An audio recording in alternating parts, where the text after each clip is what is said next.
This data also confirm that there is an important role of microbiota in the field of hematologic malignancies. In particular, it raised some questions regarding the impact of microbiota in the field of new immunotherapy, CAR T-cell, bispecific monoclonal antibodies. So far, we don't have any data in the field of myeloma, but it was shown in patients that received some CAR T-cell for lymphoma that there is an interplay between the use of broad-spectrum antibiotics, gut microbiota dysbiosis, on the outcome of patients that receive the CAR T-cell for lymphoma. So this suggests that in the field of myeloma, we may have some similar mechanism of action, in particular, since just explain you that microbiota is also very important for myeloma. So really,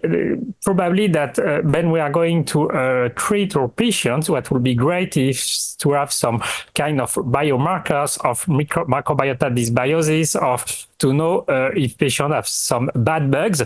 in the gut, and to be able either to choose the treatment based on the microbiota to say, no, we should avoid this treatment because it will not going to work for this myeloma patient, but also lymphoma patients and so on, or just to